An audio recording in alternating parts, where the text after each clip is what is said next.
Boa noite a todos os ouvintes. Vamos dar início agora a mais uma reunião, né? O GEPAP, um Grupo de Estudos de Protocolos e Aquisições de Pós-Processamento de Imagem. O tema da nossa aula de hoje é tomografia computadorizada no AVC isquêmico, aspectos e neuroperfusão, que é o tema que a gente vai estar abordando hoje. Como já foi falado, meu nome é Natan, tá? Trabalho no Hospital Sírio-Libanês, na Beneficência Portuguesa de São Paulo. E para contextualizar, vamos falar hoje agora sobre o AVC, o acidente vascular encefálico. É a segunda maior causa de morte no mundo, né? Cerca de 5,6 milhões de mortes ao ano. Primeira causa de incapacidade física permanente. Então, ela tem duas origens, né? O AVCH, né? O AVC hemorrágico, e o AVC isquêmico, que vai ser o foco da nossa aula. O AVCH, né, nada mais é que quando acontece um acidente vascular cerebral, acontece então a ruptura, né, por fragilidade da parede do vaso, né, ele acaba se rompendo e esse sangue acaba derramando em torno do tecido cerebral, né, causando uma citotoxicidade e, consequentemente, um infarto daquela região, se não for tratado. E também temos o AVC isquêmico, que acontece quando um êmbolo ou um trombo, ele acaba obstruindo o fluxo sanguíneo, né, e suprimindo a região, o aporte sanguíneo àquela região, né, jusante após aquele trombo, né, privando a região de O2, né, de nutrientes.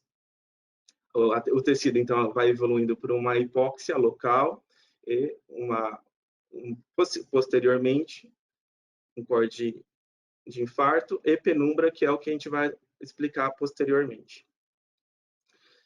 No protocolo AVC, nós trabalhamos com uma medicação chamada Alteplase, né? É a única terapia aprovada no momento pelo FDA, pela União Europeia e pela Anvisa aqui no Brasil, que é uma trombólise intravenosa através de um fator ativador de plasminogênio tecidual, RTPA, sigla em inglês, comumente conhecida como Alteplase.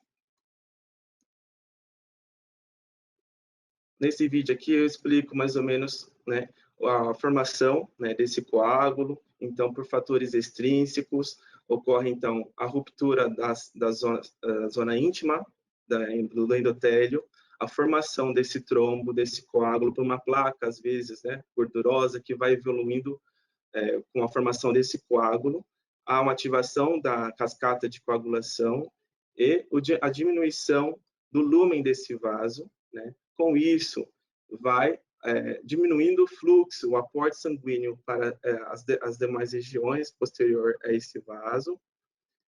Possivelmente, esse coágulo ele pode se desprender e se tornar um êmbolo e obstruir o fluxo sanguíneo por completo, né? Acarretando em uma formação de uma zona de penumbra, que a gente chama, né? Que é um tecido que tem um potencial de ser salvado, né, de ser recuperado após a trombólise, que é a medicação da Alteplase. O que acontece? Essa medicação, ela age diretamente nas redes de fibrina, né, que formam o coágulo sanguíneo, o trombo, né, ativando o precursor do plasminogênio em plasmina, né?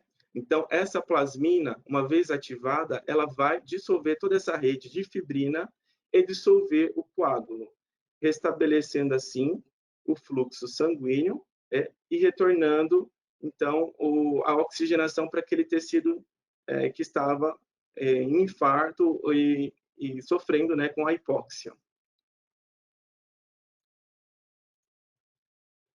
As três fases clínicas do AVC. Nós conhecemos, então, né, através de estudos, né, que foram realizados e bem estabelecidos.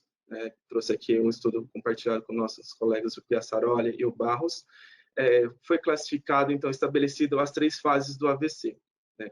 A primeira fase sendo a hiperaguda, com sintomas instalados em até 3 horas, né? Onde a perfusão por tomografia não é recomendado, né? A segunda fase é a fase aguda, que ocorre a partir de 3 a 6 horas após a instalação dos primeiros sintomas, onde, nesse caso, fica a critério do neurologista ou do radiologista ponderar, né, se faz ou não a perfusão de crânio.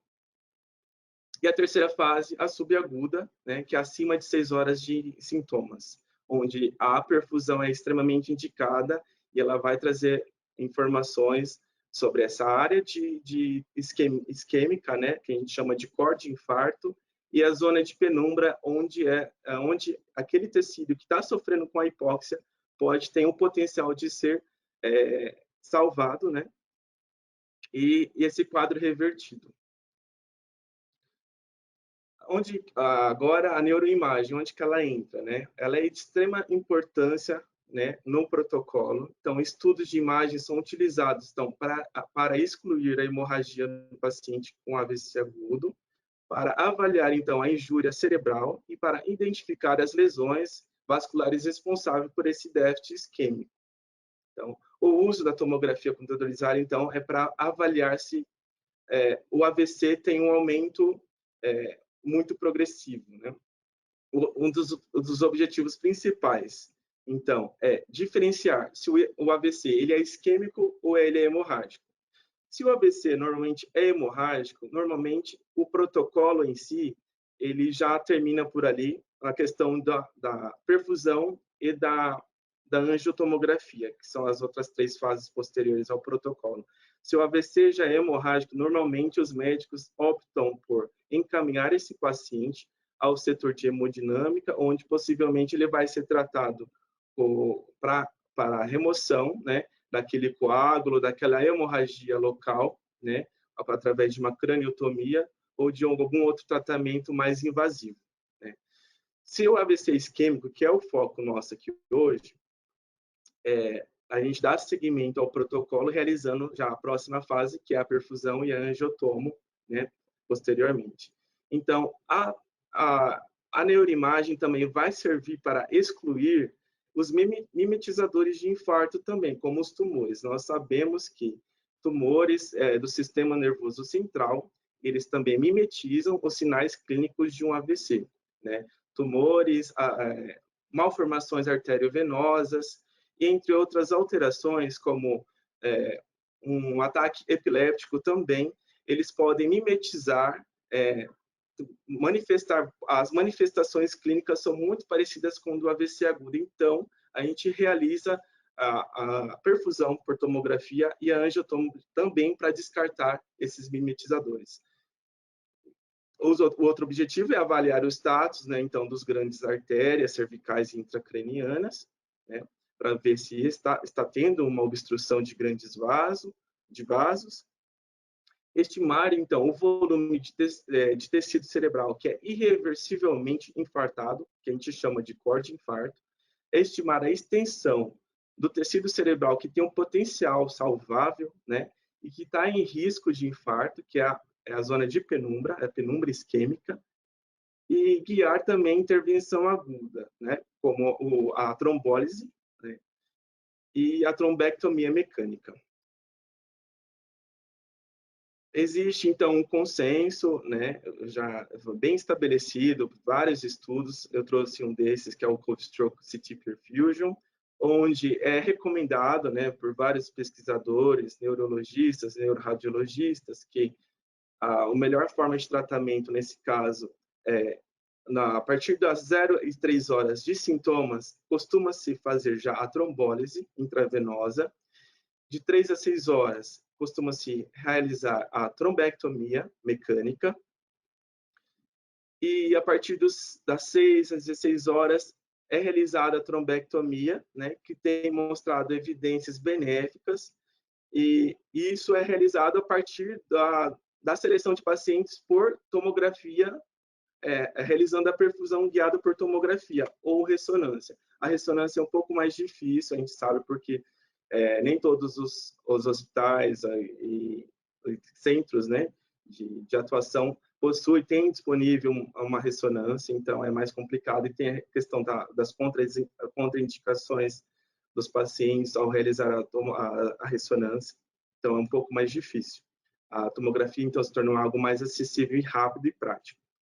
E a partir das 16 até as 24 horas, então, a trombectomia, ela tem mostrado evidências de ser um pouco menos benéfica, né? Então, justamente por essa janela estar já numa fase mais tardia, então o prognóstico não é tão bom, não é tão certo, não é tão bom para o paciente, mas mesmo assim a perfusão guiada por tomo, realizada por tomografia, ela traz muita informação e ainda tem mostrado ultimamente que tem um potencial muito grande de salvar aquele tecido que está sofrendo ainda com hipóxia, que a gente chama a zona de penumbra.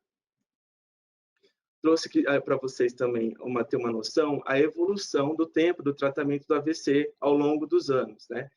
Esse é um jornal bem conceituado, The New England Journal of Medicine. Ele mostrou que o tratamento trombolítico, né, endovenoso, naquela época, em 1995, ele era eficiente e seguro em até 3 horas, né? Posteriormente, após vários estudos e a experiência, pesquisadores concluíram que essa janela poderia ser estendida em até 4 horas e meia. Isso foi em 2008, né? Então, eles concluíram que o trombolítico endovenoso ele se mostrou eficiente e seguro em até 4 horas e meia. Mais recentemente, isso mudou e essa janela foi ampliada um pouco mais, sendo que agora eles acreditam que o tratamento trombolítico é eficiente e eficaz em até 9 horas. Isso foi em 2019, né? Agora, mais recentemente, eles estão validando já, tem estudos em andamento, onde eles acreditam que a trombólise endovenosa, em até 24 horas, ela tem se mostrado eficaz também e segura. Então, é o que está acontecendo. Então, a todo momento está ocorrendo estudos, eles estão atualizando esses protocolos e cada vez mais essa janela tende-se a se ampliar, né? E com o objetivo de salvar muito mais vidas, né? E reverter o prognóstico e minimizar as sequelas do AVC. O que a gente tem que ter em mente, né? Então, antes da chegada do paciente ao setor, quando o protocolo é acionado e o paciente está a caminho da tomografia. Toda equipe deve ter em mente que o tempo é cérebro, né? E que tudo deve estar preparado previamente à chegada do setor. O que quer dizer isso? Então, normalmente, quando o protocolo ele é acionado lá no pronto-socorro, quando o paciente dá entrada, o plantonista avalia e certifica que o paciente está manifestando sinais de AVC, ele já aciona um neurologista também de plantão ali no pronto atendimento ou em outro setor do hospital.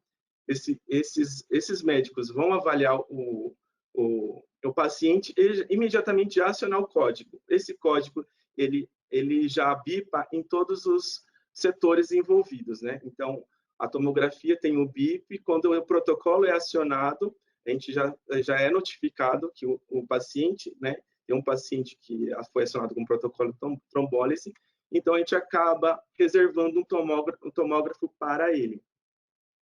E se está acontecendo um atendimento, a gente já tenta agilizar esse atendimento com o paciente que já está em sala, finaliza esse atendimento e deixa um tomógrafo reservado. A bomba injetora, então, ela é carregada com, no mínimo, 100 ml de contraste dado por um técnico da sala e 100 ml de solução salina, né? E o acesso venoso periférico calibroso, ele tem que já ser garantido já lá no pronto atendimento. A hora que esse paciente chegar no setor, a gente já testar o acesso, testar a veia e dar seguimento ao protocolo. Quando chegado no setor também, ou no caminho ao setor da tomografia, a gente já costuma já remover as próteses metálicas, né, que o paciente tem, tais como próteses dentárias, aparelhos auditivos e adornos. Então, justamente para não acarretarem artefatos na imagem e prejudicar a análise. Trouxe para vocês também um exemplo de um fluxograma de atendimento do AVC agudo, né, que foi fornecido pelas diretrizes da Sociedade Brasileira de Doenças Cerebrovasculares, que é um fluxograma muito similar à minha vivência, que é a vivência desses dois grandes centros, que é o Hospital Sírio-Libanês e a Beneficência Portuguesa. Então, a chegada do paciente ao serviço de emergência, no tempo zero, o médico, então, ao perceber o início súbito, né, de perda de força, sensibilidade, déficit visual ou de fala, cefaleia intensa, súbita, então, a partir desses sintomas, é acionado o protocolo, né, pelo médico e a equipe de enfermagem. E aqui, se o início dos sintomas for menor que 4 horas, então o médico vai avaliar, vai solicitar exames laboratoriais, a equipe de enfermagem já vai manter o paciente deitado, né, numa maca e manter em cabeceira reta, vai garantir o acesso venoso, calibroso e já providenciar a coleta desses exames, tá? Para, na sequência, o caminho da tomografia, ele já entrar em sala, né? Isso, o neuroradiologista, ele já é comunicado, ele já vem até o setor, o médico que acionou o protocolo passa a situação, a hipótese diagnóstica, né, e o histórico da moléstia atual do paciente para o médico radiologista, para eles estarem a par, né, do que está acontecendo. É realizado, então, o paciente é posicionado em mesa, é realizado a primeira parte do protocolo, que é a tomografia de crânio sem contraste. Na sequência, né, se for descartado hemorragia, é feita a perfusão, depois a angiotomografia e finaliza o protocolo ali, dependendo do que o médico entrar, dos achados, né, na imagem, o médico vai tomar uma conduta, ou ele pode realizar a trombólise naquele momento, né, a primeira etapa da trombólise, que é 10% em bolos, né, que a gente tem um tempo determinado de 15 minutos para a realização dessa medicação dentro da sala, dentro, né, da tomografia, e o restante nos próximos 60 minutos, essa medicação.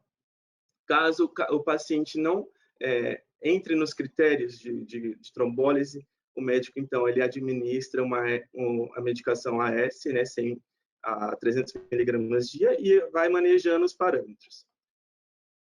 Caso os sintomas sejam maior que 4 horas, normalmente eles realizam uma tomo sem contraste e faz o manejo administra a medicação, né? E o manejo dos parâmetros nos próximos 60 minutos e 24 horas e assim por diante.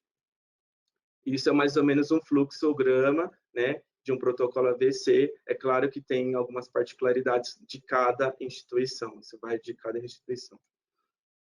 As questões que a gente deve responder no protocolo AVC. O AVC é isquêmico ou hemorrágico? Então, para responder essa pergunta, a gente realiza a tomografia de crânio sem contraste. A outra pergunta seria se existe uma obstrução do fluxo sanguíneo em grandes vasos, né? Para responder essa pergunta, então, a gente realiza a angiotomografia. E a parte principal aqui é qual tecido está infartado e qual ainda tem o potencial de ser salvado, né, de ser recuperado, para responder somente realizando a tomografia com perfusão e a angiotomografia. Então, o protocolo completo ele constitui, né, dessas 3 etapas, 3 modalidades, técnicas de aquisição, então, crânio sem contraste, perfusão e angiotomografia. Então, a tomografia sem contraste ela é sensível, né, na representação de lesões hemorrágicas, tem um papel, então, de descartar, como já mencionei, lesões hemorrágicas de outras lesões mimetizantes, déficit neurológico, e a detecção de sinais isquêmicos já estabelecidos no infarto tecidual. Trouxe uma imagem como exemplo aqui para vocês compreenderem melhor. Então, uma alteração, né, um paciente já tem alteração, tem um AVC já em instalação. Então, a gente percebe um apagamento, né, dessa região dos núcleos da base, então perde-se a diferenciação, né, dessa estrutura. Então, há um apagamento também dos sulcos, né, corticais, e você perde também a diferenciação de substância branca e cinzenta. Tudo isso são sinais de AVC agudo, né, isquêmico. E uma metodologia que foi desenvolvida, então, para padronizar e facilitar, né, e tornar-se prático também essa análise, acelerar esse processo, foi o Alberta Stroke Program Early CT Score, chamado também ASPECTS, que foi desenvolvido, então, para padronizar a análise desses sinais isquêmicos precoces com uma excelente confiabilidade entre observadores. O valor do ASPECTS, então, ele é calculado através da avaliação de duas imagens padrão de tomografia de crânio sem contraste. A primeira imagem, a nível dos núcleos da base, né? É um primeiro corte axial. E a outra é mais rostral, mais acima dos núcleos da base. Então, o score ele é dividido no território da artéria cerebral média, né? E em 10 regiões de interesse, que são avaliadas nesses dois cortes axiais. Então, esse é o método ASPECTS de avaliação da tomo sem contraste.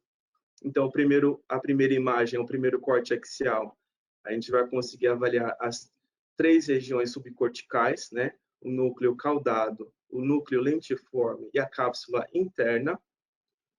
E as 4 regiões corticais, sendo ela o córtex da artéria cerebral média anterior, o córtex lateral da artéria cerebral média, o córtex insular e o córtex da artéria cerebral média posterior.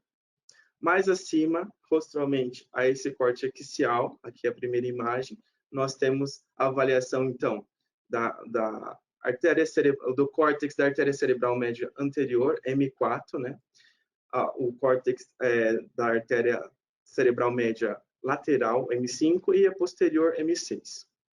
Então, essas 10 regiões são avaliadas, e qualquer alteração do tipo que eu mencionei anteriormente, apagação, né, apagamento de substância de definição, de substância branca e cinzenta, edema focal, perda de diferenciação, né? Tudo isso, na verdade, é subtraído um ponto para cada tipo de alteração isquêmica precoce que é observado. Né? Portanto, se uma tomografia de crânio sem contraste normal, ela tem um valor de 10, né? Uma pontuação de 10 no ASPECTS, ao passo que uma alteração isquêmica difusa nessas 10 regiões do território da artéria cerebral média, então a gente atribui a um valor de 0.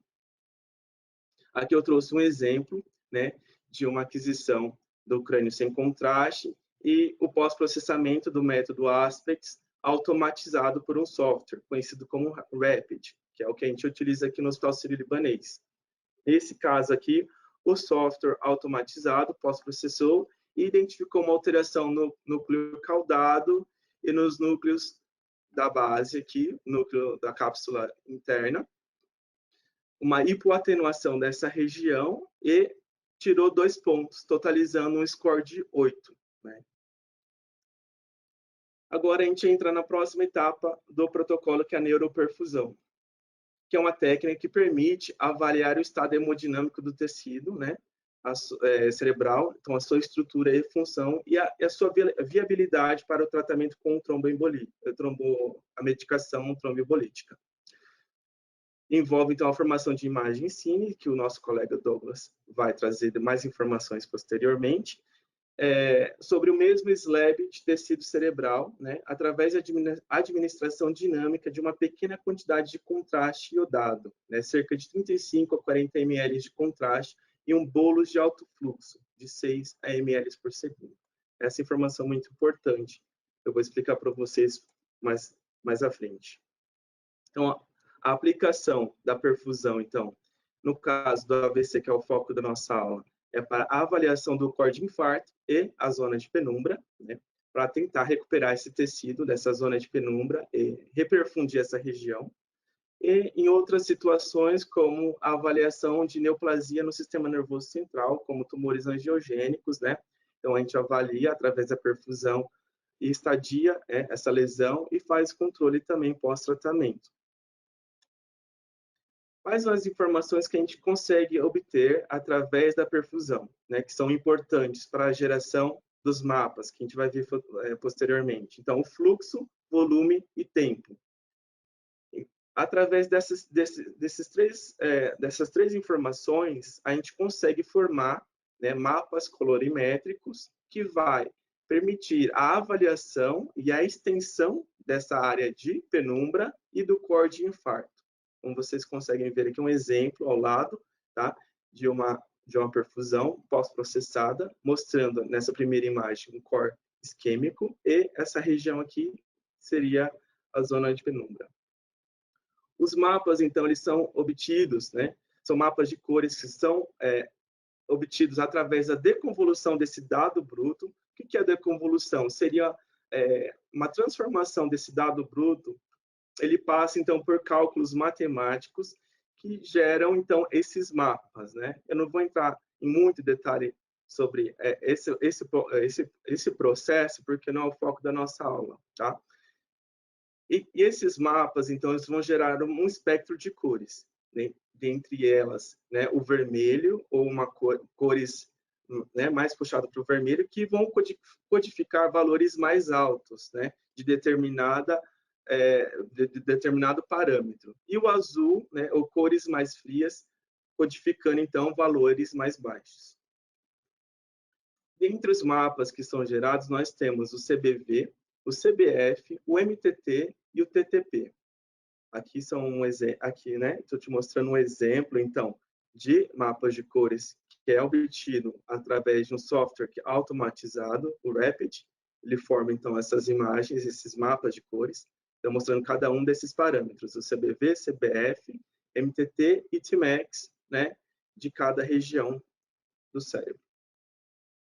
O CBV, só para contextualizar aqui, é o volume de sangue cerebral, né? Equivalente à fração de um voxel que contém vasos sanguíneos. Ele é medido em ml por 100 gramas de tecido cerebral.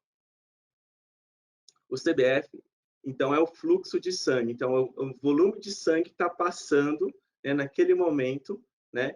É o volume sanguíneo que flui de uma unidade de massa cerebral, no caso, 100 gramas de tecido cerebral, em um determinado período de tempo, uma unidade de tempo, no caso, 1 minuto, né? Então, ele é medido em ml por 100 gramas de tecido por minuto. Normalmente, então, uma substância cinzenta saudável, ela vai apresentar um CBF maior que o da substância branca, então, em torno de 80 ml por 100 gramas de tecido por minuto, ao passo que a substância branca, ele apresenta um CBF de 20 ml por 100 gramas por minuto. O MTT é o tempo médio de trânsito. É o tempo médio que leva para o sangue perfundir o tecido ou aquele bolo de contraste transcorrer aquele voxel, né, na imagem. E ele é medido em segundos. O time to peak, então, é o tempo ao pico, é o tempo que leva, né, para o sangue alcançar o pico máximo, né, de HU na imagem.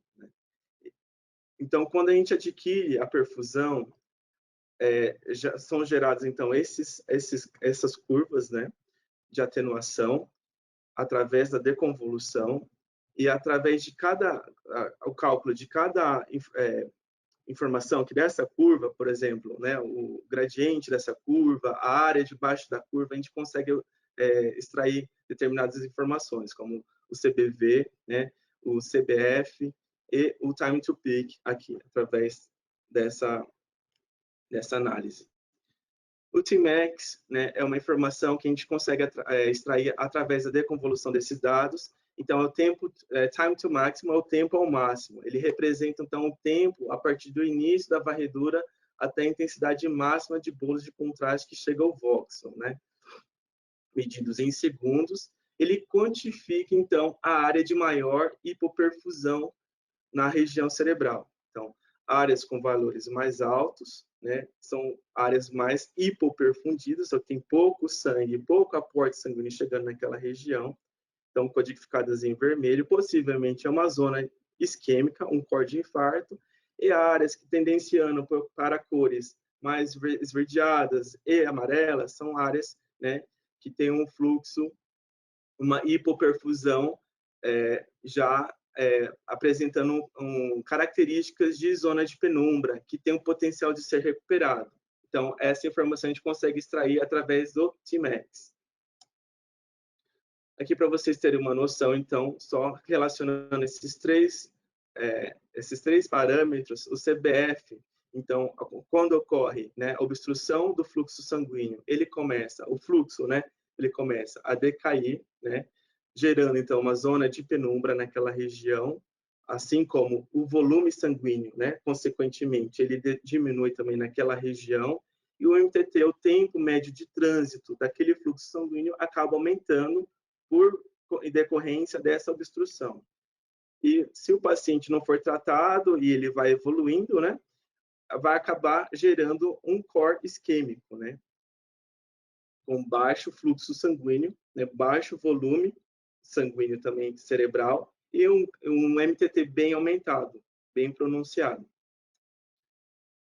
Eu trouxe, então, a correlação desses 4 parâmetros, né, com a penumbra isquêmica. Aqui no MTT vocês conseguem ver que essa região ela representa um MTT aumentado, né? Significa que está levando o tempo médio de contraste de sangue chegando nessa região está bem aumentado. Aqui nessa região a gente consegue ver que essas áreas, o TTP, né, Time to Peak ou Tmax, ele está mostrando uma hipoperfusão bem pronunciada, né? Valores bem elevados, né? Próximos de 10 aqui nessa região. Então, possivelmente, essa área já é uma área de core isquêmico, né? De core de infarto. E a área ao redor, adjacente, então, uma área de zona de penumbra. Toda essa área aqui em amarelo, né? O core de infarto, então, vocês conseguem perceber que o MTT já está muito mais elevado, né? O Tmax também, então o tecido já está sofrendo grandemente com a falta de fluxo sanguíneo, tá? O Tmax está bem elevado, o MTT está bem elevado, o fluxo cerebral, o CBF, está bem diminuído, né? E o volume também, como vocês conseguem ver com a coloração azul, né? E aqui uma coloração mais intensa, cores mais fortes, mais quentes, representando valores mais altos. Aqui eu quis mostrar para vocês um consenso, então, entre alguns autores, onde eles determinam que um CBF com valor normal gira em torno de 55 a 80 ml por segundo por 100 gramas de tecido por minuto, né? Uma zona de penumbra já tem um valor de 10, 12, né, até 20 ml, né? E a morte celular ou corte de infarto já tem um volume bem diminuído, né? Em torno de 10 a 12 ml por 100 gramas de tecido por minuto. Aqui nós temos disponível no Sírio-Libanês, né, e na Beneficência Portuguesa alguns softwares automatizados, né? Eles possuem inteligência artificial, machine learning e deep learning. Né? O que seria isso? Então, uma vez que é realizada a perfusão e reconstruída, automaticamente esse volume é enviado por nuvem, né, para esses softwares, e esses softwares pós-processam, né, e geram esses mapas de cores, né. No caso aqui do Sírio, a gente utiliza o iSchema View, o Rapid, né, e ele devolve o pós-processamento, ele é rápido e o envia direto ao PACS. Na Beneficência Portuguesa, a gente utiliza o Single Via da Siemens Healthineers, também que faz o mesmo processo, né? Faz o pós-processamento da imagem e devolve para o PACS com todas essas informações, todos esses mapas. A partir daí, o médico, então, avalia, né, esses resultados e toma a conduta, se ele vai fazer a trombólise ou se ele vai fazer a trombectomia mecânica. É um software, é bem intuitivo, ele é compatível com todos os tomógrafos, todos os scanners, e existem outros também softwares automatizados no mercado, como o Olea Medical e o VisEye, também, que é utilizado lá na América do Norte. Aqui uma atenção especial, né, que eu quis trazer para a TAC, né, a Time Attenuation Curve, é a curva de atenuação relacionada ao tempo. é que a importância do acesso calibroso na formação dessa imagem, né, desses mapas. Se caso o paciente vem com acesso inadequado, né, e é feita a perfusão nesse paciente com esse acesso inadequado, essa curva aqui não vai ser, a gente não vai ter uma disponibilidade, né, dessa curva arterial e curva venosa como deveria, né, com um intervalo mínimo de 2 a 3 segundos. Essas curvas, então, vão acabar se sobrepondo, né, possivelmente vai gerar um mapa errado ou vai acabar acontecendo um erro e esse mapa não vai ser gerado. Então, aqui eu quis mostrar a importância de se ter um acesso venoso calibroso de calibre de 16 a 18 gauges, né, para a gente conseguir realizar, né, formar essas imagens, né, esses mapas colorimétricos e ter essa distribuição de curva satisfatória. Então, o recomendado é ter um acesso venoso periférico, né, de 16 a 18. A gente já teve experiência aqui no serviço, tanto aqui no Sírio-Libanês como na Beneficência Portuguesa, realizando esse protocolo com esses outros acessos, o PowerPeak, né, que é um catéter periférico de inserção periférica central, né, e o catéter central propriamente dito, de triplo lumen, o Permicate, que é um catéter usado em diálise, o Portocate, que é um catéter utilizado em vários pacientes oncológicos, e outro catéter, o de Shiley, né, que é utilizado na diálise também. Todos esses outros catéteres, acessos venosos, eles acabam limitando o fluxo de injeção. O que acontece? A gente não consegue atingir, né, o fluxo máximo ideal para realizar a perfusão. Ele limita em torno de 5 ou até menos, 4, 3,5, e isso acaba inviabilizando, né, o pós-processamento da imagem da perfusão. A gente não consegue, gera, né, um erro no final. E acaba perdendo tempo, né, e tempo aqui é cérebro. A gente acaba impactando no prognóstico do paciente, né? Por isso a importância do acesso venoso nessa situação. Compartilhando com vocês, então, o protocolo do Sírio-Libanês, né? Então, a gente começa o protocolo com uma TC de crânio sem contraste, na sequência a gente realiza a perfusão com fluxo de 6 a 8 ml, né? Injetando 40 ml de contraste, né? A técnica é chamada de Dye Multi 4D, o Douglas vai explicar mais à frente, o que é a diferença dessa técnica para as outras. Depois a gente realiza o pré-monitoring, né, que na verdade é um corte para monitorar o pico do contraste para a gente deflagrar a aquisição e adquirir a parte angiográfica. Então faz o pré-monitoring na crosta da aorta, no arco aórtico, e seta um autotrigger de 70 HU. Assim que o ROI que você coloca na crosta da aorta detectar uma mudança acima de 70 HU, aquela aquisição vai ser deflagrada e a gente vai adquirir, então, a próxima fase, que é a angiotomografia intracraniana e dos vasos cervicais. Aqui no Sírio-Libanês, a gente faz uma segunda varredura, angio intracraniana 2, o volume anjo 2, para avaliar a circulação colateral. E tem estudos que mostram que uma boa circulação colateral está diretamente relacionada a um bom prognóstico do paciente. Então, a gente avalia isso também. Então, aqui para vocês terem uma noção, os limites de aquisição, a programação de todos esses cortes, né? Então, crânio sem contraste, a perfusão, né? A angiotomografia intracraniana e de vasos cervicais, abrangendo toda essa área. O pré-monitoring é realizado mais ou menos nessa altura, né? Na crosta da aorta. E depois o volume 2 da angio aqui, também pegando só o crânio. Na BP, o protocolo é semelhante, tá? Então, é um TC de crânio sem contraste, seguido de uma perfusão também, injetando 36 ml ao invés de 40, né? E o restante do contraste é injetado na angiotomografia. Mesmo processo, então, o pré-monitoring na crosta da aorta. Isso estou falando em aparelhos da Siemens, tá, pessoal? Aparelhos GE, que a gente também trabalha com o GE, o protocolo também, a forma de programação é um pouco diferente. Então, o pré-monitoring também na mesma região e angiotomo intracraniana e de vasos cervicais também abrangendo toda essa região. Na BP, a gente também tem esse protocolo no aparelho GE, né?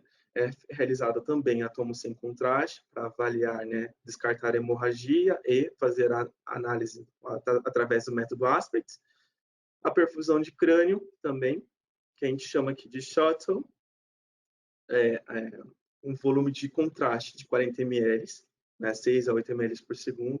A gente realiza o Smart Prep também na região da aorta e seta o Monitor Phase, que são outras terminologias, né, dependendo do fabricante o nome muda, mas o princípio é praticamente o mesmo, né? Então, a partir do momento que ele detectar 70HU, a diferença de 70HU na crosta da aorta, vai ser adquirida, então, a angiotomografia, né, intracraniana de vasos cervicais.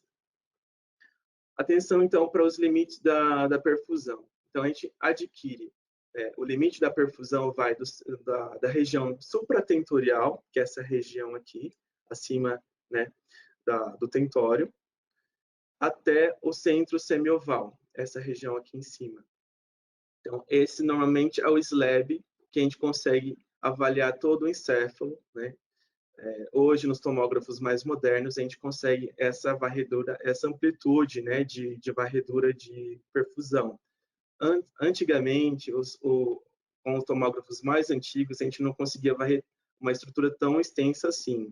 O corte, então, ele era mais programado mais próximo possível da região da artéria cerebral média. Tá?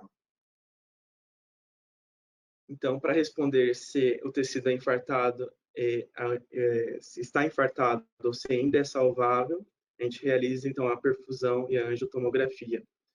Aqui nos aparelhos da Siemens, né, nós temos aqui no Círio, na BP, o Force e o Flash, eles têm uma área de cobertura de 22,4 centímetros.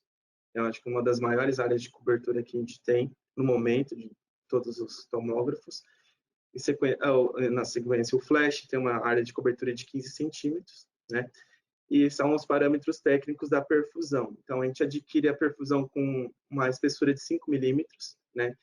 E um número de scans de aproximadamente 30 a 40. A gente precisa adquirir com tempo de examination time, né? Tempo de aquisição, de cerca de 70 segundos, porque a gente não pode ter um mapa com aquela curva.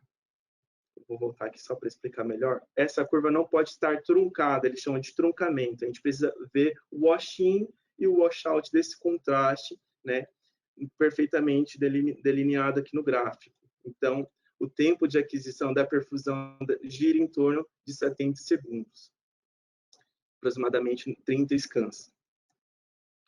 Aqui eu quis trazer para vocês a importância de adquirir, então, a perfusão com 5 milímetros de espessura, né? Então, foi feito um teste, né? Esse grupo de estudo realizou esse teste e viu que, realizando a aquisição com 1 milímetro, a gente acabou perdendo muita informação, né?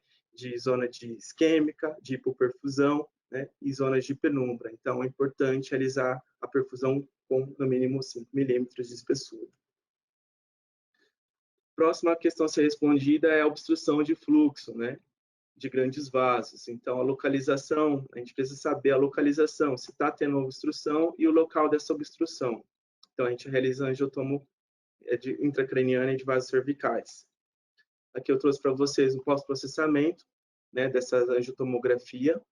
A gente procura, então, avalia na imagem o possível local de obstrução, se tem obstrução, se tem uma dissecção, né, que está impactando, né, desencadeando esses sintomas, esses déficits neurológicos.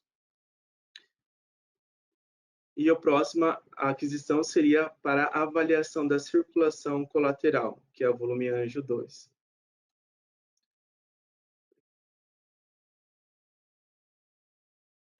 Primeiro gostaria de agradecer, né, ao convite, agradecer também ao Luiz, hoje, que é colega de equipe aqui na Siemens, à sociedade também, muito obrigado pelo convite, ao Homero, que foi meu professor, foi meu orientador no TCC, trabalhamos juntos, e hoje está moderando um evento que eu sou speaker, então é muito gratificante estar aqui com vocês.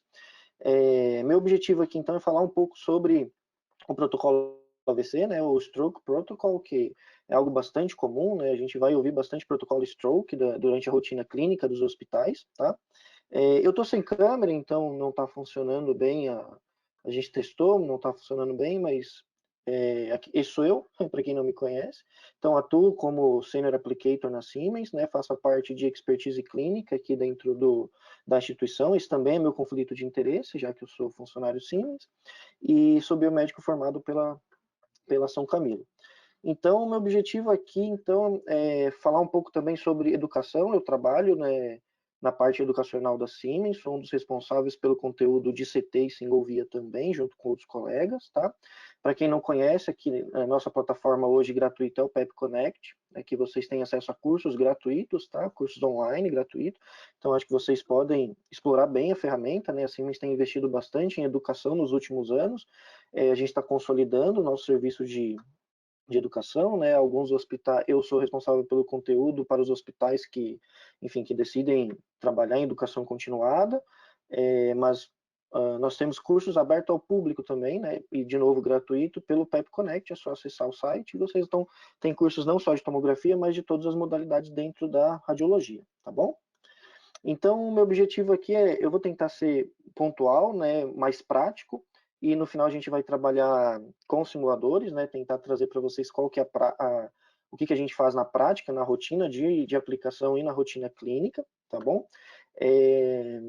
Então, falando um pouquinho aqui sobre o AVC, né, então, a perfusão, né, a gente usa a perfusão, normalmente no contexto AVC, mas como o Nathan disse, a gente pode trabalhar no contexto oncológico também, mas falando em AVC, né, é avaliar como que esse tecido está sendo perfundido através de mapas coloridos.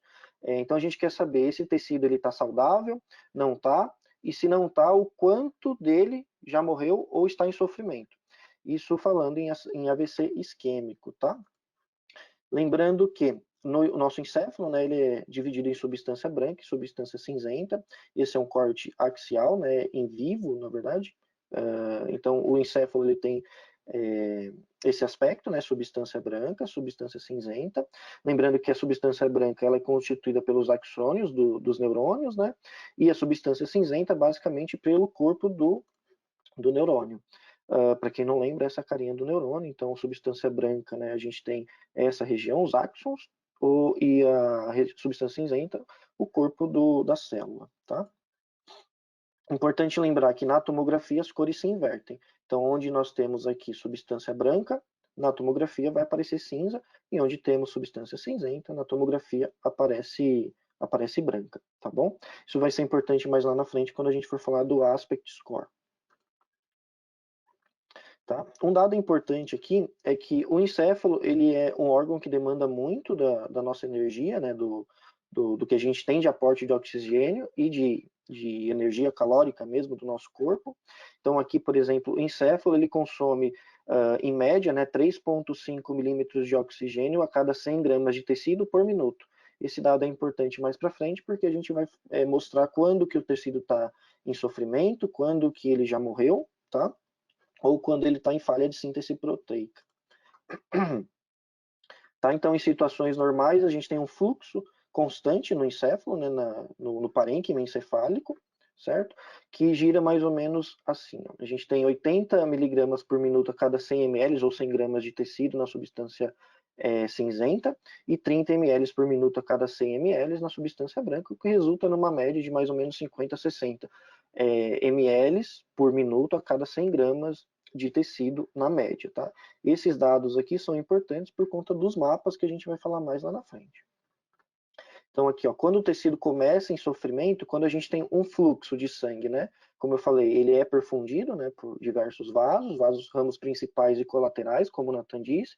Quando a gente tem um fluxo cerebral menor que 50 ou 20 50 na substância cinzenta e 20 na substância branca, milímetros por 100 gramas de tecido a cada minuto, a gente começa a ter uma redução da síntese proteica. Menor que 20 ou 10, nós temos tecido sobre risco, que vocês vão ouvir falar em penumbra, que seria o tecido em risco, né? Tissue at risk, que a gente conversa bastante, né? Esse é o tecido que importa para a equipe de neuro. O quanto a gente consegue recuperar desse tecido que está em sofrimento.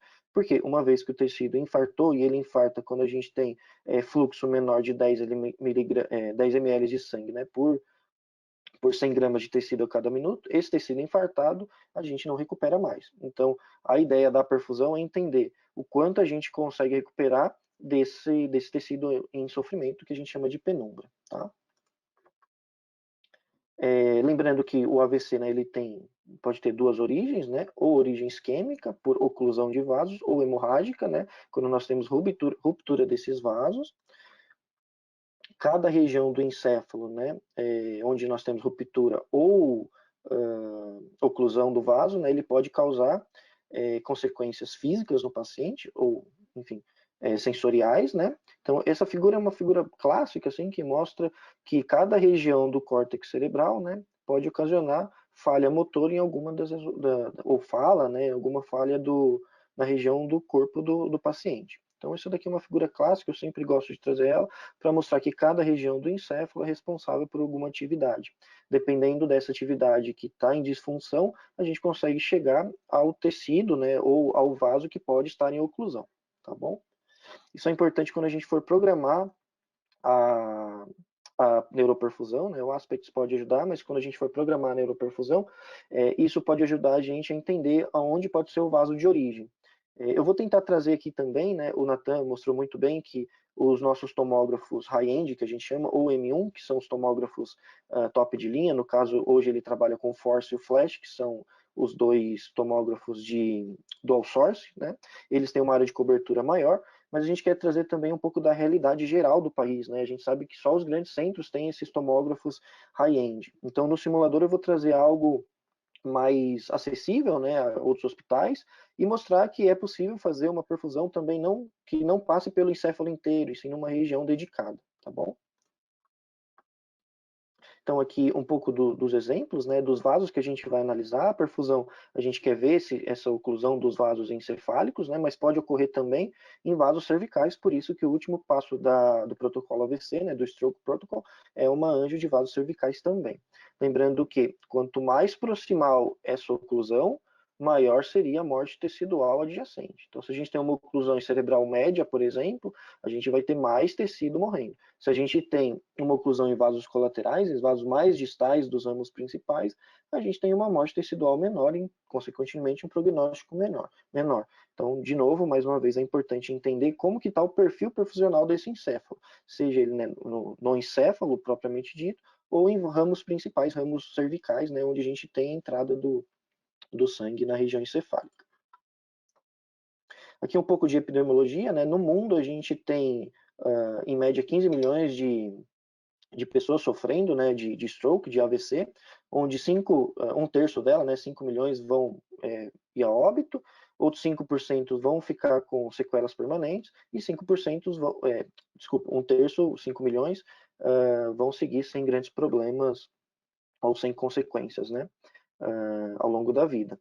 Nos Estados Unidos, a gente tem uma média ali de quase 800 mil pessoas sofrendo de AVC por ano, 140 mil pessoas desses 800, né, aproximadamente 800, vão morrer. Isso causa um impacto na sociedade, né, na economia americana, de 34 bilhões de dólares. Tá?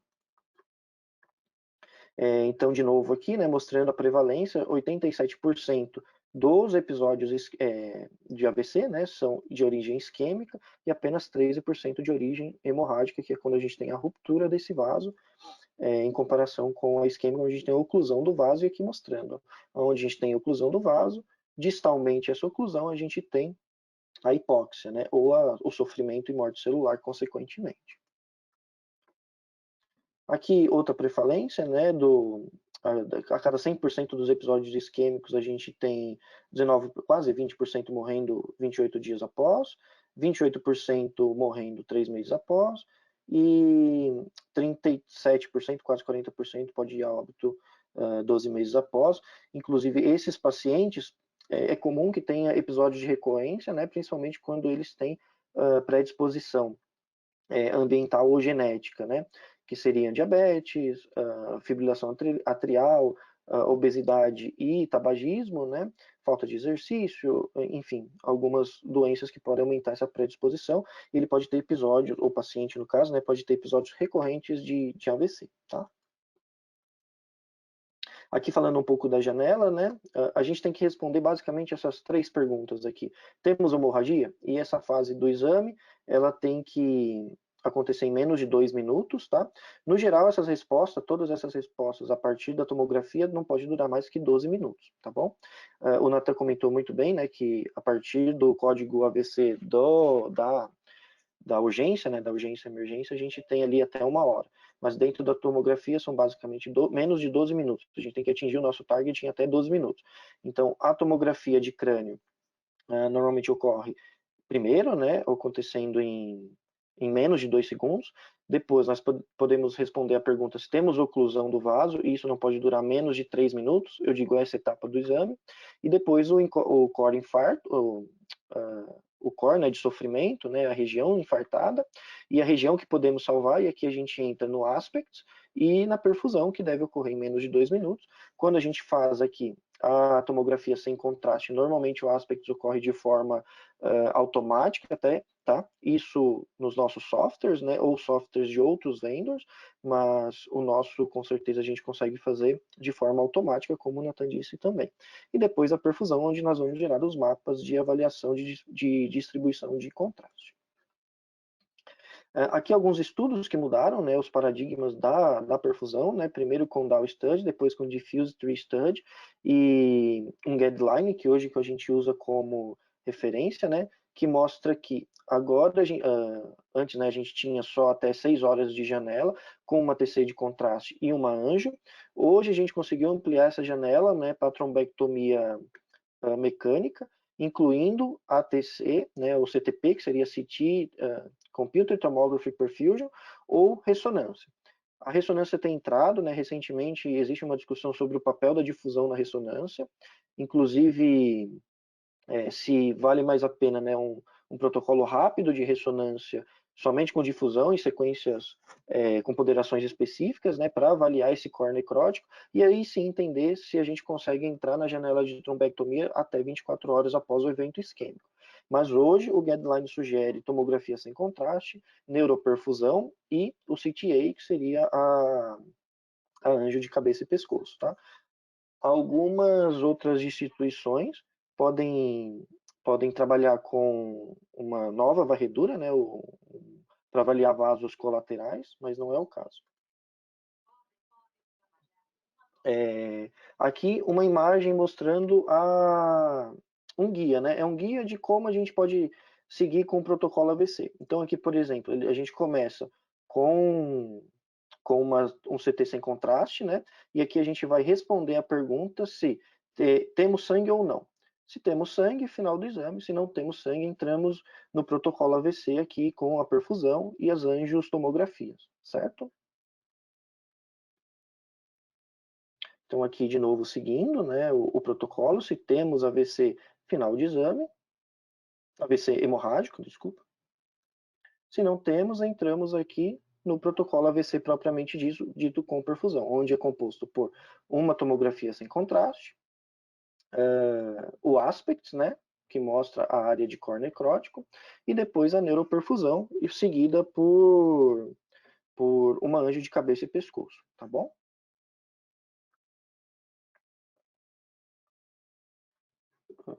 Cadê?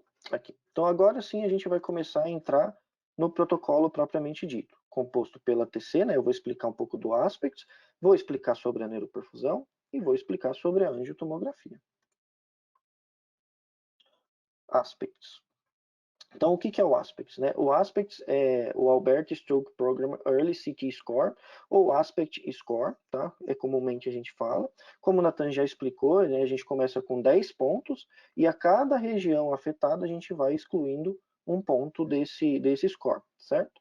Então, basicamente, o que a gente tem o paciente começa com 10 pontos, quanto menos pontos ele fizer, né, quanto mais subtrações a gente tiver, pior o prognóstico dele. Então, mais próximo de 0, prognóstico ruim,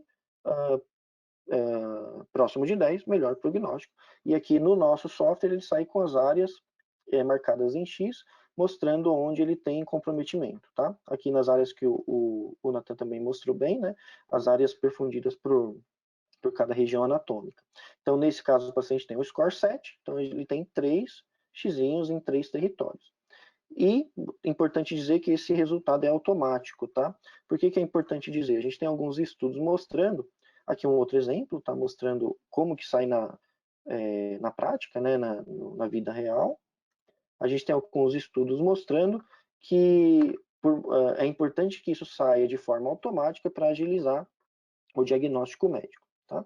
Então aqui mostrando mais uma vez como que é o encéfalo, né? A região cinzenta ela é mais clara, a região branca ela é mais escura, mais cinza no tomógrafo, e aqui seria uma representação, onde a gente tem, né, a cabeça, o corpo do neurônio e os axônios mostrando, olha, aqui a substância branca, aqui a substância cinzenta, tá bom? Então, aqui de novo, né, nós temos o encéfalo saudável, onde a gente tem uma boa diferenciação de substância branca e cinzenta. A partir do evento isquêmico, a gente começa a perder essa diferenciação de sulcos, né, e substâncias e diferenciação substância branca e cinzenta, mostrando que scores maiores que 7 são elegíveis para trombectomia, certo? Deixa eu baixar um pouquinho aqui. Para trombectomia, e scores menores do que 6 seriam não elegíveis à trombectomia, tá? Que um estudo mostrando da importância desses achados automáticos, tá?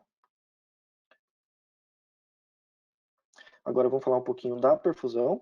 Da perfusão eu vou falar melhor nos nossos simuladores, tá? Acho que facilita mais, mas essa daqui é a carinha do software, tá? Então aqui em cima nós temos a área de penumbra, onde amarelo é a área de sofrimento, vermelho é a área de infarto, tá? Aqui os 4 mapas que a gente trabalha, CBF, CBV, MTT e TTD. E aqui embaixo vocês vão ver o PPR, que seria a área de possível recovery, né? Que é a área que a gente consegue recuperar pós-terapia. Tá? Então aqui ó, a gente tem as áreas afetadas, né, onde a gente tem um mismatch entre hemisférios. Essa palavra mismatch é algo que a gente usa muito na perfusão, uma vez que o encéfalo ele tem que ter perfusões padronizadas, né, simétricas, a gente diria. Então aqui onde a gente tem áreas mais quentes, né, nos mapas inferiores, TTT e MTT, e no CBF e CBV áreas mais frias, quer dizer que aqui eu tenho baixo fluxo e baixo volume de contraste. Nessa região, nós também temos já uma área já infartada em vermelho e uma área em sofrimento em amarelo. Aqui os mapas novamente, né? Então o CBF mostra a razão de fluxo, de sangue no voxel, tá? Depois o CBV, que mostra o volume de sangue, né, no caso do contraste, em cada voxel. O TTD é o tempo necessário para o sangue sair dos capilares e voltar ao sistema venoso, tá? Seria o tempo de trânsito do nosso contraste ou do sangue. E o MTT é o tempo do contraste passar entre os tecidos, né? A gente fala que é o tempo dele ele encaminhar, né, ele transmitir entre um voxel e outro, tá? Mas basicamente é o tempo dele se perfundir entre os tecidos, tá bom? Então hoje nós trabalhamos com esses 4 mapas, o Nathan falou muito de Tmax, a gente consegue configurar o nosso single via também para também entregar o Tmax, algumas equipes de neuro costumam trabalhar com o Tmax, tá bom? Depois eu vou mostrar como que a gente pode configurar isso.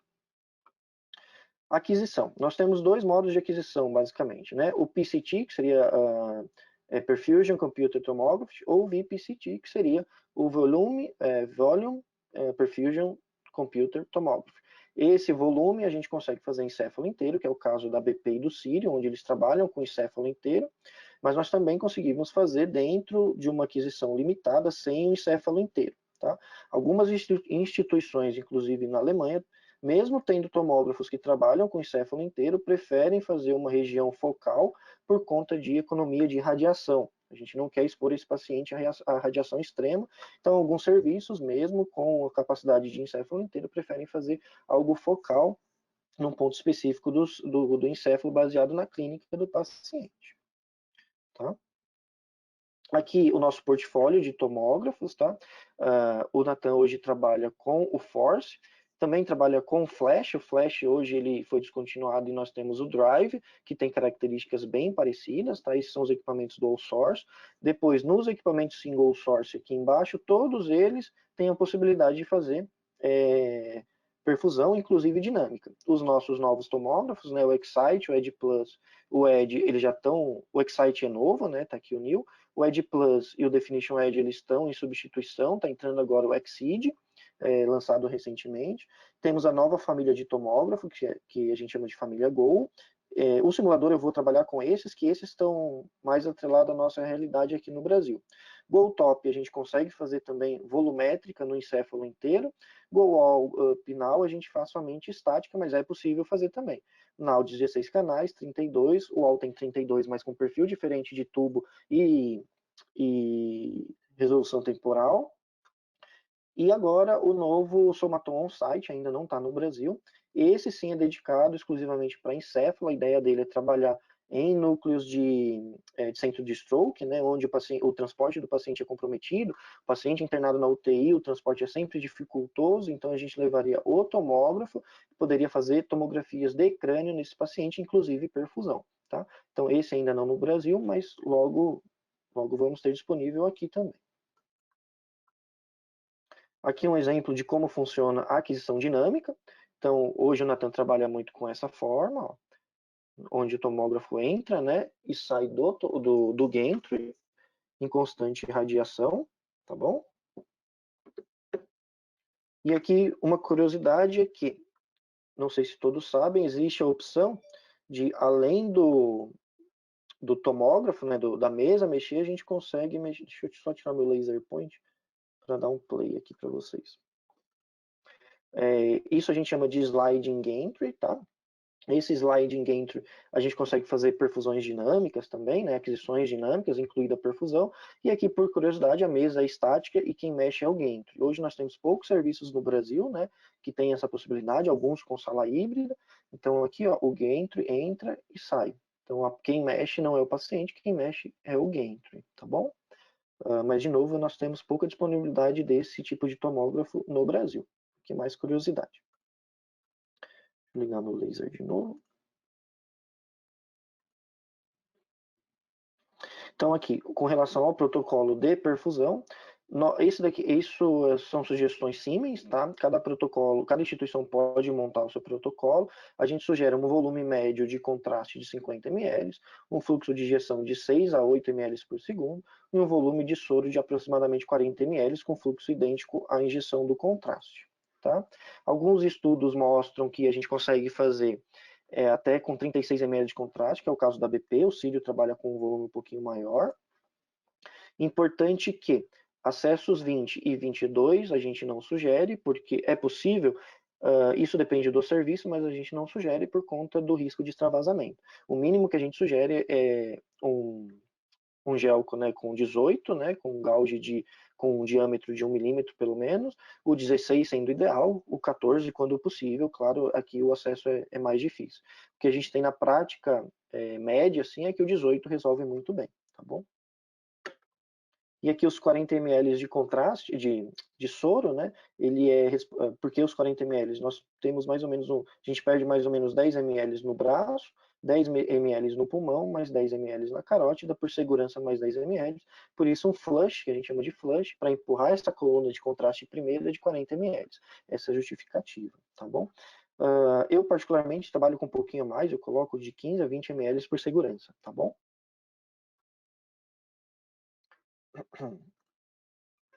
Com relação à programação, como eu disse para vocês, né, nem sempre a gente vai ter disponível perfusão de encéfalo inteiro, mas nós podemos fazer um bloco estático, angulando, né, na região encefálica, procurando região cerebral média, né, e aqui o gantry angula, a gente pega o maior eixo do encéfalo, vamos ter aqui cerebral média, né, em contato com a área de perfusão, uma referência venosa que passaria aqui pelo sulco venoso, tá?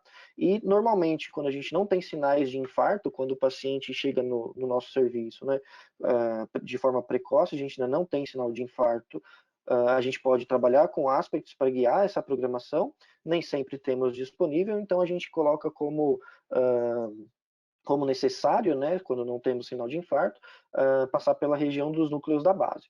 Então, vamos pensar num serviço geral, onde nós temos apenas a perfusão e o CT Neuroperfusion, que é o nosso protocolo, nosso software de pós-processamento. Não tem o aspects, o paciente chegou sem sinais de infarto, então o que a gente precisa? Passar pelos núcleos da base, cerebral média, né, que vai ser a nossa referência arterial, e uma referência venosa, angulando o gantry, dessa forma a gente consegue pegar todas as 3 regiões principais. Isso falando de forma geral, né? Quando nós temos um tomógrafo que faz, ou a escolha do serviço é fazer encéfalo inteiro, né, ou pelo menos a maior parte desse encéfalo, isso é indiferente. E agora, para finalizar aqui o protocolo, a, a anjo, né, de vasos craniais e cervicais, né. Aqui o importante é que nós temos um artigo, acho que inclusive o Nathan referenciou, que mostra alguns pitfalls de neuroperfusão, tá? E às vezes o que pode acontecer? Pode dar algum mismatch entre hemisférios sem oclusão de vaso encefálico. E daí a importância de vasos cervicais, né? É que a gente tem que avaliar se essa perfusão, né, se essa chegada do contraste no encéfalo está acontecendo de forma assimétrica. Às vezes o paciente tem calcificação extrema aqui, não está ocluído, né, mas a gente tem uma calcificação e isso pode mudar o perfil perfusional, o perfil hemodinâmico desse vaso. Então o contraste chega em tempos diferentes no encéfalo. E aí pode acontecer de ter algum mismatch entre os mapas encefálicos, né, os mapas de perfusão, por conta de um comprometimento hemodinâmico que não necessariamente causa morte encefálica, tá? Então, uma das importâncias é essa. A gente também pode ver via de entrada para trombectomia, tá? O Nathan comentou muito bem que, idealmente, nós temos que fazer sim a perfusão primeiro, essa é a nossa sugestão também dentro da Siemens, porém existe uma pequena linha de pesquisa que diz que a gente pode inverter isso, tá? Poderia fazer ali a perfusão no final. Grandes instituições não estão fazendo, eu conheço uma nos Estados Unidos que trabalha com a perfusão no final, tá? Justamente por isso, ele indica que, por conta de pitfalls, né, ou preconceitos, diria assim, da perfusão, né, que pode levar ao erro, ele sugere que o médico radiologista olhe primeiro o crânio sem contraste, depois toda a anjo e confirme seus achados dos mapas de perfusão. No Brasil, eu conheço um ou dois serviços que fazem assim, se muito, mas de fato as grandes instituições de referência trabalham com a perfusão antes do que a anjo, tá? Tá corretíssimo. E é isso. Acho que sobre o protocolo AVC, né? Eu queria só introduzir isso até a gente chegar no nosso simulador. No simulador eu vou mostrar como faz o exame e como processa o exame, tá bom? Lembrando que tudo isso que eu falei, né? Injeção de contraste, volume de contraste, tudo isso é de escolha institucional. A gente tem algumas sugestões, mas no final quem vai escolher como quer fazer o seu protocolo AVC, como quer fazer o seu exame de perfusão ou de anjo, é a instituição, tá bom? Por enquanto é isso. Se Homero quiser falar alguma coisa, enquanto eu troco a tela aqui. Beleza, Douglas, excelente. Deixa eu baixar meu microfone aqui. Beleza, excelente. Enquanto você está trocando a tela, eu queria já colocar aqui um pouco de pimenta nesse caldo, né? Que é o seguinte: depois que o Nathan respondeu lá a questão de fazer a anjo ou a perfusão, se fazia diferença fazer a anjo primeiro do que a perfusão ou não, e você agora complementou, a mesma colega pontuou aqui que no serviço onde ela trabalha, eles fazem justamente essa inversão. Eu vou colocar aqui como ela pontuou aqui, tá? Perguntei, pois onde eu trabalho é realizado primeiro a anjo e depois os médicos decidem se é necessário a perfusão. Avaliam as imagens, a janela do início dos sintomas, a idade do paciente, uma vez que irradia mais. E agradeceu, né, a resposta e tudo mais. Então, é uma realidade, né, um pouco diferente daquela que a gente está comentando aqui, mas é isso que você colocou no final do seu slide, né, Douglas? Que cada serviço vai ter lá a sua particularidade e vai tomar essas decisões, né? E tem prós e contras em cada uma delas, né? Exato. Eu diria que assim, o pró de colocar a perfusão no final seria evitar alguns pitfalls, né, alguns preconceitos relacionados aos mapas de perfusão, tá? Essa é a principal justificativa que eu vejo. De fato, alguns casos onde já se vê oclusão em vasos cervicais, a perfusão não seria necessária, já que o perfil perfusional ficaria comprometido, né? Então poderia interromper o protocolo ali. Isso, de novo, depende de cada instituição. O contra disso é que os TACs, né, que o Nathan falou, que é as curvas de atenuação, elas vão mudar um pouquinho o perfil. Então a gente vai começar com baseline um pouquinho mais alto, porque a gente já vai ter injetado contraste na anjo de crânio e cervical, tá bom? Mas isso depende de cada instituição. Tá? Maravilha, maravilha. Mas só para dizer que tem essas variações, eu acho que é importante, né? Cada serviço, no momento em que se decide implementar, o importante é fazer, né? Porque a gente já viu que isso muda a conduta, né? E isso, e se a gente tem condições de executar, por que não fazer e seguir um protocolo já bem estabelecido, né? Exato. Maravilha. Vou Vamos seguir para a com o aplicação. simulador. Isso, esse é o nosso simulador, tá? Esse simulador normalmente a gente usa para demonstrações, para aplicações. A gente tem trabalhado muito com aplicações em simulador também. Alguns clientes entram em contato conosco, querem comprar horas de simulador, curso de simulador. Então hoje eu trouxe ele para vocês verem como que ele funciona, tá? Esse daqui é a carinha dos softwares novos da Siemens, tá? A partir de agora a gente acredita que os novos tomógrafos vão sair com esses softwares, tá? Com exceção ainda dos dual source, a gente ainda não tem uma previsão a público de quando vamos ter um dual source com esse software, mas os novos tomógrafos, né, a tendência é que a gente comece a trabalhar com esse. Quem já conhece a Siemens sabe que é a mesma carinha do single via, que é a nossa estação de pós-processo. Então aqui, ó, eu já preparei um paciente para a gente, tá? Registrei um paciente nessa tela. Aqui, né, eu puxei um protocolo de Brain Perfusion, e aqui, inclusive, deixa eu só tirar aqui. Inclusive, o protocolo da Siemens sugere que a gente comece com uma tomografia sem contraste, passe por uma perfusão e termine com uma anjo de cabeça e pescoço, tá? Então, de novo, né, isso faz parte de cada instituição. Com relação à dose, ó, hoje o protocolo da Siemens sugere 70 de kV, tá? Alguns serviços, isso é uma linha de pesquisa também, tá? A gente tem alguns artigos mostrando dados correlatos, né? Dados que são concordantes com KVs mais altos, mesmo usando KVs mais baixos, tá? Então, hoje de fábrica vem uma sugestão de 70 kV justamente para economizar dose, né? Já que é um exame que demanda um pouco mais de radiação, tá? Por esse mesmo motivo que alguns serviços preferem fazer um bloco mais fechado, um bloco focado na cerebral média e núcleos da base, por exemplo, quando, claro, sempre correlacionando com a clínica, tá bom? Então aqui eu vou começar com um topograma. Né? Nesse novo software ele sempre vai te guiar aqui com algum botãozinho verde, te mostrando qual é o próximo passo que você vai dar, né? Então aqui eu vou fazer um topograma. Tá ali o meu crânio. Então, né, eu estou aqui nessa região laranja, é aqui que eu vou começar a processar o meu exame, a programar o meu exame. Então, a gente começa, né, com um crânio sem contraste, certo? Aqui. Go, né? De novo, ele guiando para você. O control box ele pisca para mostrar o que a gente precisa apertar. A mesa volta, né, para o lugar e a gente dispara. Então, ele vai fazer aqui a nossa aquisição. Lembrando que isso é um simulador, né? Nem tudo é real aqui. Fizemos a aquisição e aqui, ó, aqui estão as reconstruções. O que a gente tem de reconstrução aqui de fábrica, com 2 cliques na reconstrução, a gente consegue ver os parâmetros de reconstrução. Então aqui a gente tem, né, partes moles e osso, aqui eu consigo ver pelos filtros e pelas janelas, também pelo o kernel, né, os filtros que a gente chama, e aqui aquela nossa sequência que é do aspect, tá bom?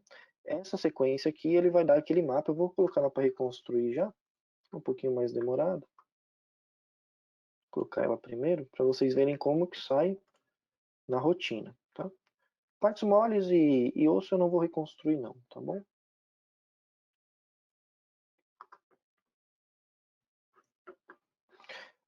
Então tá, enquanto ele reconstrói, eu vou programar a nossa perfusão.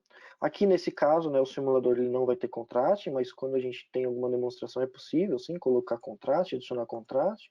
A gente consegue adicionar exames, de acordo com... Normalmente eu pego exames da rotina do cliente para mostrar como que a gente pode trabalhar com cada protocolo que ele quer melhoria.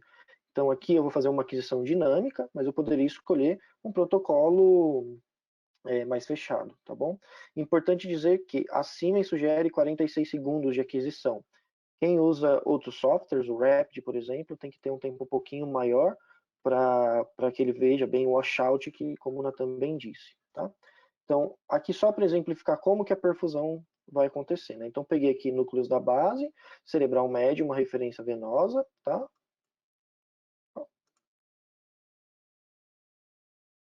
Movo a mesa. E a mesa ela vai ficar entrando e saindo. Deixa eu só tirar a minha bomba aqui, senão ele vai pedir contraste.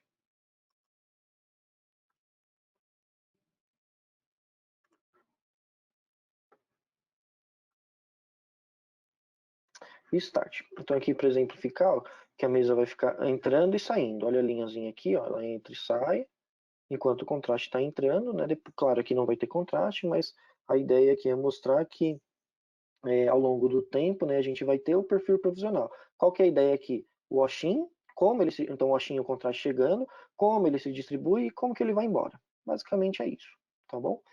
Feito a perfusão, aqui eu vou cancelar que depois eu vou mostrar os mapas, tá? Feito a perfusão, nós entraríamos aqui agora com a Anjo, tá? Daí essa Anjo, de novo, né, depende muito de cada instituição, de cada equipamento, tá? Deixa ele... Como eu estou no servidor da Alemanha, às vezes ele demora um pouquinho. Então aqui, ó, todos os novos tomógrafos hoje contam com inteligência artificial. Então essa programação é feita de forma automática, tá? A gente chama isso de Alpha Technology, é a nossa tecnologia que entende as estruturas anatômicas e programa o exame para a gente. Então essa daqui seria a programação. O pré-monitoring, né, dentro da Siemens nós chamamos de pré-monitoring, que é a ferramenta de avaliação dinâmica. Nós podemos posicionar ou na carótida comum ou no cajado aórtico. De novo, isso depende de cada instituição. Para o Goldtop, que é aqui a nosso exemplo, eu costumo colocar no arco aórtico com 80 HU e ele faz uma aquisição de cima para baixo, tá? Com até 50 ml de contraste, funciona super bem. Tá? Aqui eu não vou seguir com o exame, né? Como eu disse, não vai ter contraste, até porque a gente já está um pouquinho apertado no tempo e eu quero mostrar como que a gente processa a perfusão. E aqui só para mostrar como que os mapas saem, ó, conforme eu vou passando na região, ele vai me mostrando em destaque, né, aqui em negrito, né, que seria uma região mais branca, mostrando que região eu tô. E se eu tiver alguma área comprometida, ele vai marcar com um xizinho aqui, ó. Por exemplo, a gente tem essa região, que é essa daqui, marcada com X. Se vocês quiserem posicionar a perfusão nessa região com X, pode. Inclusive aqui é o núcleo da base, né? Certo? Então, de tomografia é basicamente isso. A gente pode processar em todo o tomógrafo, tá? Inclusive, ele faz todo o processo automático. Claro, aqui ele está dando erro porque ele não encontrou contraste, mas eu separei aqui um exame com contraste para mostrar para vocês como que a gente trabalha. Isso, inclusive aqui eu abri o exame, né? Isso a gente consegue organizar de forma que ele faça automático, tá? A gente chama isso dentro da Siemens de Rapid Results Technology. Então ele chega no single via e ele vai fazer toda a parte de processamento, que é o que ele está fazendo aqui. Ele dura por volta de 30 segundos o processamento inteiro. Ele termina, quando a gente vai no single via e de fato abre o exame, a gente vai chegar nessa tela com os resultados prévios, tá? Porém, quando a gente consegue, né, quando a gente configura os resultados rápidos, o Rapid Results, não precisa de ninguém, né, nenhum ser humano trabalhando aqui, de ninguém manipulando essas imagens, ele vai fazer isso de forma automática, ele, né, abre aqui para a gente o CT Neuroperfusion, faz os mapas de forma automática e alimenta o serviço de PACS de cada serviço, né, de cada hospital, né, de cada serviço neurológico, com os resultados dessa análise. Então a ideia é que o quê? Por exemplo, hoje é comum a gente ter neuros à distância, né? Onde ele consegue ver imagens à distância também e definir a conduta à distância. Então a ideia aqui é que esse exame saia do tomógrafo, entre no single via, o single via processe, como ele fez aqui, eu só abri o exame para mostrar para vocês, ele chega até essa fase, né? E esses mapas aqui estariam no PACS também. Tá? Então a ideia é que tudo seja, desde o Aspect, né, do Aspect Score, até os mapas de neuroperfusão, seja zero click. Eventualmente a gente pode ter que trabalhar com essas imagens, principalmente quando a gente tem essas duas TACs aqui, ó, que é o que o Nathan falou, que eles não estão bem definidas, não estão bem com picos bem separados, tá? o que ele está fazendo aqui? O single view está nos perguntando se os resultados fazem sentido. E o que a gente tem aqui como prévia, né, são dois fatores. Primeiro, os mapas, tá? Como o Nathan também explicou muito bem, os mapas ele não pode ter muito ruído, senão pode gerar viés de seleção. Ali, o mapa pode sair ruim, a gente não consegue diferenciar bem de áreas com infarto, né, com infarto, do parênquima normal do encéfalo. Então aqui a gente tem que avaliar se os mapas fazem sentido, não tem muito ruído, parece que está ok, mas principalmente se as tags estão corretas. Como que a gente vê se ela está correta? Tá vendo que tem várias bolinhas aqui, ó. Essas bolinhas são tempos, né, aquisições que eles fazem. Se o paciente se mexe, essa bolinha vai sair do fluxo normal, né? Isso daqui é uma curva com tendência normal, então ela tem uma base, sobe um pico, desce de novo. Então, se uma bolinha dessa estiver fora da região, a gente sabe que o paciente pode ter se movimentado, ou se as duas curvas estão muito próximas entre si, a gente sabe que houve algum problema na injeção do contraste. Então, aqui a gente tem que avaliar esse ponto principalmente, se as tags estão corretas. Nesse caso, estão corretas. O Nathan falou bastante bem também que normalmente a gente precisa de um washout, né, de um baseline na saída do contraste. Isso para quem usa o método deconvolution, tá? Que é o caso do Rapid. Nós trabalhamos com deconvolution modificado, então a gente não precisa de tanto tempo de washout. Por isso que a Siemens sugere até 46 segundos e outros vendors, né, o Rapid ele trabalha com até 70 segundos.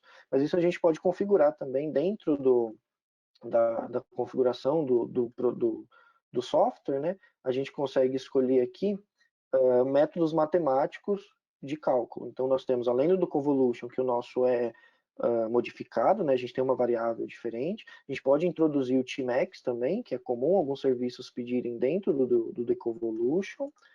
Mas a gente também pode usar outro método matemático, que é o maximum slope. Esse maximum slope a gente precisa só de um pico, a gente usa muito quando o paciente se mexe muito no washout do exame, então a gente precisa só de uma base e um pico, porém a gente vai ter só 3 mapas basicamente, né? O time to start dificilmente se usa, que seria o tempo para começar o real de contraste, mas a gente teria aqui fluxo, volume e o time to peak, que seria o Tmax, tá?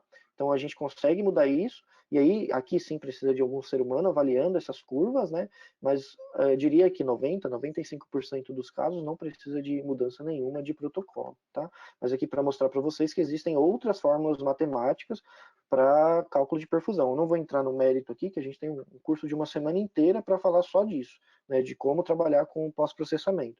Mas quero que vocês entendam que existem fórmulas matemáticas que podem resolver ou salvar um exame que eventualmente não foi bem feito, tá? Então aqui, ó, eu vou fazer um passo a passo rapidamente aqui, caso eu queira mudar alguma coisa, né? Então, o Motion Correction aqui, ele vai rodar um algoritmo de correção de movimento, tá? Então, ele vai rodar um algoritmo de correção de movimento. Aqui ele já rodou, né? Eu tenho aqui o tempo de perfusão, ó, se eu passo com o botão direito para a direita e para a esquerda eu vejo tempos diferentes, né? Vocês vão ver o contraste chegar, ó, ou aqui, ou na barrinha lateral superior, ó. Contraste entra, se distribui, contraste sai. Isso é perfusão, tá? Depois ele entra numa fase de segmentação, onde ele vai segmentar, tirar os ossos, manter somente o vaso. Depois a definição vascular, que ele vai definir todos os vasos, uma referência arterial e uma referência venosa, que aqui a gente tem, né, as curvas, né, os time attenuation curve, isso é importante para a gente. Isso também a gente consegue editar. E os resultados prévios de novo. Então, nota que tudo isso ele faz sozinho, tá? Uma vez que ele fez esse processo sozinho, vamos esperar ele trazer para a gente os resultados, a gente pode começar a avaliar essa perfusão, tá?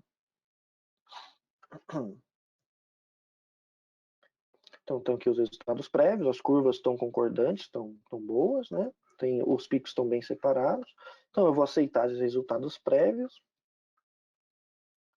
E aqui agora ele vai me dar uma opção de penumbra, que é a área que a gente conversou lá no começo da apresentação, que seria qual área, né, está em sofrimento, está aqui o ícone penumbra, qual área está em sofrimento, qual área já morreu. Então aqui a gente tem uma área amarela em sofrimento, uma área em vermelha que já morreu. Para o médico, né, para o neuro, para a equipe de neuro, é muito importante essa área de o PPR que a gente chama, né? Ou área de possível recuperação, que seria a relação entre a área de sofrimento e a área infartada. Então, baseado nesses valores, eles vão definir qual que é a melhor conduta e qual que é a janela para essa conduta, tá? Importante dizer que essa penumbra também pode ser configurada, e aqui aqueles valores que eu conversei lá na aplicação, na apresentação, que seria os valores de CBF menor que 27 mililitros, né, a cada 100 ml ou 100 gramas de tecido por minuto, sobre, né, o volume com valores dedicados. Isso a gente consegue configurar, algumas equipes de neuro pedem para que a gente configure isso, para que tenha valores específicos, valores diferentes, normalmente procurando resultados mais concordantes com o Rapid. Nós temos artigos mostrando que os nossos resultados são compatíveis com o Rapid também, tá bom? Uma última ferramenta muito importante para a penumbra, para avaliação de infarto, né, seria os ROI contralaterais. Então, será que de fato aqui eu tenho uma diferença? Obviamente aqui está bem claro, mas se eu fizer um ROI aqui, nessa região, onde eu tenho isquemia, ele vai fazer um ROI que a gente chama de mirroring, que é o espelhamento, na mesma área contralateral esse hemisfério. E aqui a gente vê ó, que o espelhamento tem esse perfil perfusional, que seria no encéfalo saudável, né, na parte do parênquima encefálico saudável. A gente tem uma base, um oshinho, um pico e um washout. Na área de infarto, a gente não tem contraste chegando, e aqui tem em tabela, né, o comprometimento do mapa CBF, CBV, MTT e TTD, em comparação ao ROI, né, da patológica, e o ROI-M, que é o mirroring em espelhamento. A gente vê que a gente tem um mismatch, a gente chama isso de mismatch, bastante grande dentro dessa área, e baseado nesses valores, a equipe médica, a equipe de neuro consegue conduzir a melhor conduta ali, né, a conduta clínica mais adequada. É isso, gente.